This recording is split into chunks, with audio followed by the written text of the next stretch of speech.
1999년 6월 30일 아침, 미주리 주의 한 여성이 루트 367번 도로를 따라 차를 몰고 가다가 길가에 차를 세웁니다.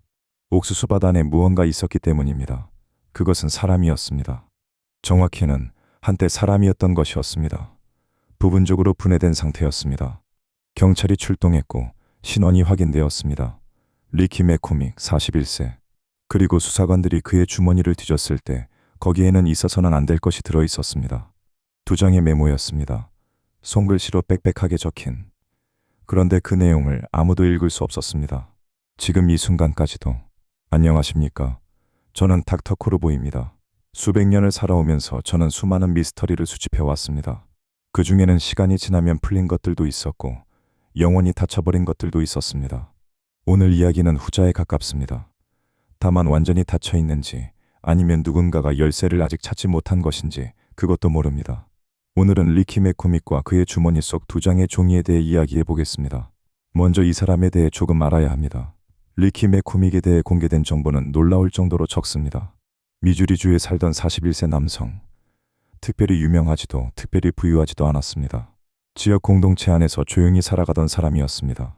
그의 직업이 정확히 무엇이었는지, 그날 왜 그 옥수수밭 근처에 있었는지 공식적으로 공개된 기록은 없습니다.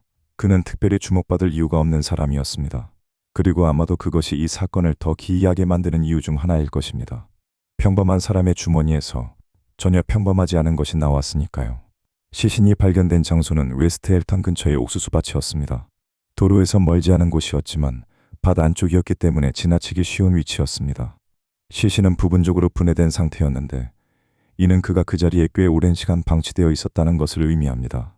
정확한 사망 시각을 추정하기 어려웠습니다. 여름의 더위와 습기, 곤충의 활동이 분해를 가속했을 것이고 경작지라는 환경 자체가 현장 증거를 교란했을 가능성도 있었습니다. 수사관들이 파악할 수 있는 것은 제한적이었습니다. 그가 어디서 죽었는지조차 불분명했습니다. 이 옥수수밭에서 살해된 것인지 아니면 다른 곳에서 죽어 여기에 버려진 것인지 확인되지 않았습니다.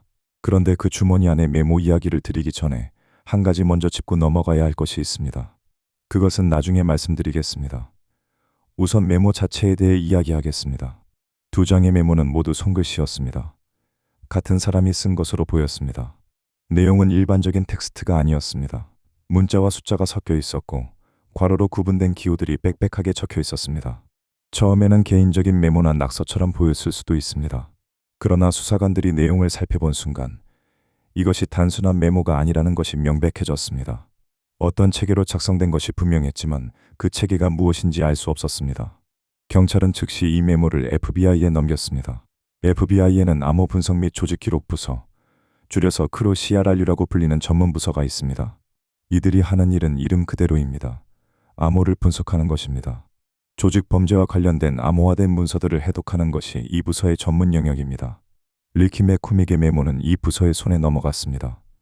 그리고 여기서부터 이야기가 예상과 다른 방향으로 흘러갑니다. 아직 말씀드리지 않은 것이 있습니다. 이 메모가 발견된 위치입니다.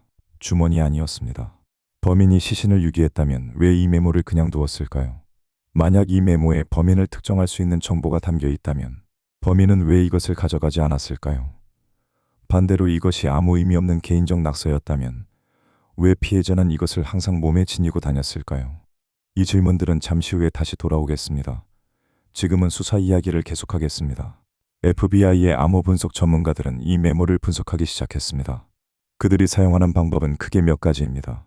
빈도 분석, 즉 가장 자주 등장하는 기호가 무엇인지 파악하고 그것을 영어에서 가장 흔히 쓰이는 글자와 대응시키는 방법이 있습니다. 패턴 인식, 즉 기호들 사이에 반복되는 구조를 찾는 방법도 있습니다. 그리고 알려진 모든 표준 암호 방식을 적용해보는 방법도 있습니다. 시저 암호, 비제네르 암호, 플레이페어 암호 등 역사적으로 기록된 암호 체계들을 하나씩 대입해보는 것입니다. FBI는 이 모든 방법을 사용했습니다. 그리고 전부 실패했습니다. 1년이 지났습니다. 2년이 지났습니다. 5년이 지났습니다. 메모는 여전히 해독되지 않았습니다.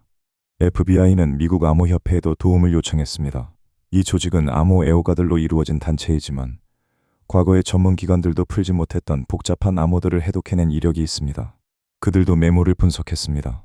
그들도 실패했습니다. 10년이 지났습니다. 그리고 여기서 예기치 못한 일이 벌어집니다. 2011년 3월 29일 FBI가 공식 성명을 발표합니다. 내용은 간단했습니다. 우리가 이 암호를 풀지 못했으니 풀 수 있다고 생각하는 사람은 연락하라. 12년간의 내부 분석이 전부 실패했다는 것을 공개적으로 인정하는 성명이었습니다. FBI가 일반 대중에게 암호 해독을 요청하는 것은 매우 이례적인 일입니다. 이 발표 이후 전 세계의 암호 애호가들, 수학자들, 언어학자들이 메모에 달려들었습니다. 그리고 2011년 이후로도 15년 이상이 흘렀습니다. 지금 이 순간까지도 메모는 해독되지 않았습니다. FBI는 이 사건을 상임위의 결사건으로 분류하고 있습니다. 국가 최고의 암호 분석 기관이 25년 넘게 풀지 못한 두 장의 종이가 지금도 어딘가에 존재합니다. 자, 이제 아까 미뤄두었던 질문으로 돌아가겠습니다. 이 메모는 도대체 무엇일까요? 가장 먼저 제시된 가능성은 이것이 개인적인 기호 체계라는 것입니다. 리키 맥코믹이 자신만의 암호를 개발해서 사용했다는 가설입니다. 표준 암호 방식이 적용되지 않는다면 그것은 표준이 아닌 방식으로 만들어졌기 때문이라는 논리입니다. 일리가 있어 보입니다. 실제로 메모의 기호들은 알려진 어떤 암호 체계의 패턴도 따르지 않는 것으로 분석되었습니다. 개인이 임의로 만든 기호 체계라면 그 체계를 모르는 사람이 외부에서 해독하는 것은 사실상 불가능에 가깝습니다. 그런데 말이죠. 만약 이것이 개인적 기호 체계라면 그 열쇠가 어딘가에 있어야 합니다. 사람들은 자신이 만든 암호 체계를 해석할 수 있는 참조 자료를 어딘가에 남겨두는 경향이 있습니다. 기억에만 의존하더라도 그 기호 체계를 처음 만들 때 어딘가에 기록을 남기는 경우가 많습니다. 맥코믹의 경우 그런 열쇠는 발견되지 않았습니다. 그의 집이나 주변에서 이 기호들을 설명하는 어떤 문서도 찾지 못했습니다. 그렇다면 열쇠가 존재하지 않는 것인지 아니면 아직 찾지 못한 것인지 알 수 없습니다. 두 번째 가능성은 이것이 표준 암호 방식의 변형이라는 것입니다. 알려진 암호 체계를 기반으로 하되 독자적인 변형을 가해 해독을 어렵게 만들었다는 가설입니다. 메모에서 일정한 기호 빈도 패턴이 관찰된다는 점이 근거로 제시됩니다. 완전히 무작위한 기호들이라면 패턴 자체가 없어야 하는데 어느 정도의 구조가 보인다는 것입니다. 이 가설에 따르면 올바른 열쇠나 접근 방식을 찾으면 해독이 가능하다는 뜻이 됩니다. 그런데 말이죠. FBI와 미국 암호협회가 12년 이상, 그리고 대중공개 이후 추가로 15년 이상 시도했는데도 풀지 못했습니다. 현대의 컴퓨터 기술과 고급 알고리즘을 동원해도 결과가 없었습니다. 표준 방식의 변형이라면 이 정도의 자원과 시간이면 이미 풀렸어야 합니다. 물론 아직 시도하지 않은 접근법이 있을 수는 있습니다. 하지만 가능성은 점점 낮아지고 있습니다. 세 번째 가능성이 있습니다. 이것이 살인 사건과 전혀 무관하다는 것입니다. 메모가 단순히 맥코믹이 평소에 쓰던 개인적인 기록이었을 뿐이며 그의 죽음과 직접적인 연관이 없다는 가설입니다. 그가 원래 독특한 방식으로 메모를 하는 사람이었고 그날 우연히 그 메모를 갖고 있었을 뿐이라는 것입니다. 그런데 말이죠. 이 가설에는 불편한 질문이 따라붙습니다. 만약 이 메모가 아무 의미 없는 개인적 낙서였다면 왜 수사관들은 12년 동안 이것을 풀려고 했을까요? FBI가 대중에게까지 도움을 요청한 것은 이 메모가 사건 해결에 직접적인 단서가 될 수 있다고 판단했기 때문입니다. 그리고 메모가 피해자의 주머니 안에 있었다는 사실 자체가 이것이 그에게 중요한 무언가를 담고 있었다는 것을 시사합니다. 중요하지 않은 것을 항상 몸에 지니고 다니는 사람은 많지 않습니다. 그리고 여기서 이 사건에서 가장 소름 돋는 가능성에 도달하게 됩니다. 만약 이 메모가 맥코믹 자신이 쓴 것이라면 그는 매우 민감한 정보를 암호로 보호하고 있었다는 뜻입니다. 누군가가 볼 수 없도록. 그리고 그 정보 때문에 그가 죽었을 가능성이 있습니다. 반대로 만약 이 메모가 다른 누군가가 그의 주머니에 넣어둔 것이라면 이야기는 완전히 달라집니다. 범인이 메모를 남겨두었다면 그것은 의도적인 행위입니다. 무엇을 전달하려 했는지, 누구에게 전달하려 했는지 그것도 알 수 없습니다. 필적 분석을 통해 이것이 맥코믹의 글씨인지 확인할 수 있었을 것이지만 그 결과가 공개적으로 명확히 발표된 기록은 찾기 어렵습니다. 수사가 가장 근본적으로 막힌 지점은 암호 메모 이전에 있습니다. 리키 맥코믹이 왜 죽었는지, 누가 죽였는지, 어디서 죽었는지 이 세 가지 기본적인 질문에 대한 답이 없습니다. 그가 옥수수밭에서 살해되었는지 아니면 다른 곳에서 살해되어 그곳에 버려진 것인지도 확인되지 않았습니다. 정확한 사망 시각도 부분 분해로 인해 파악이 어려웠습니다. 동기도, 용의자도 명확히 특정된 것이 없습니다.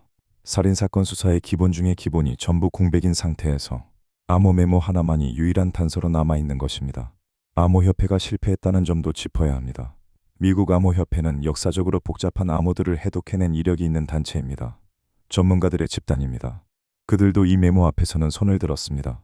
FBI의 암호 분석 부서가 이 사건을 상위 미해결 사건으로 분류했다는 것은 단순히 이 사건이 중요하다는 뜻만이 아닙니다. 다른 수많은 암호 사건들과 비교해도 이 메모가 특히 풀기 어렵다는 뜻이기도 합니다. 국가기관의 공식 분류가 사실상 우리도 모르겠습니다에 해당하는 경우는 흔하지 않습니다. 물론 FBI는 이 표현을 공식 문서에 쓰지는 않습니다. 대신 상위 미해결 사건이라는 정중한 표현을 씁니다. 디지털 시대가 열리면서 새로운 가능성이 제기되기도 했습니다. 인공지능과 머신러닝 기술이 발전하면서 인간이 인식하지 못하는 복잡한 패턴을 컴퓨터가 찾아낼 수 있다는 기대가 생겼습니다. 온라인 커뮤니티에서는 지금도 이 메모를 분석하려는 시도가 이어지고 있습니다. 일부는 이것이 의료적 기호나 수학적 표기법일 가능성을 제시합니다. 다른 일부는 여러 암호 방식이 혼합된 복합 암호일 수 있다고 주장합니다. 그러나 현재까지 어떤 시도도 메모의 의미를 밝혀내지 못했습니다. 이 사건이 던지는 질문은 단순히 누가 리키 맥코믹을 죽였는가에 그치지 않습니다. 현대 국가의 가장 고급 암호 해독기관들이 해석할 수 없는 암호가 정말로 존재하는가? 개인이 만든 기호 체계가 국가기관의 능력을 넘어설 수 있는가? 그리고 만약 이 메모가 범인의 신원이나 동기를 담고 있다면 그것은 완벽하게 봉인된 채로 남아있는 것인가? 이 질문들에 대한 답을 우리는 아직 갖고 있지 않습니다. 리키 맥코믹의 사건은 25년이 넘는 시간 동안 미해결 상태입니다. 그 시간 동안 물증은 훼손되었을 것이고 목격자가 있었다면 기억도 흐려졌을 것입니다. 사건을 수사했던 사람들 중 일부는 이미 이 세상에 없을 수도 있습니다.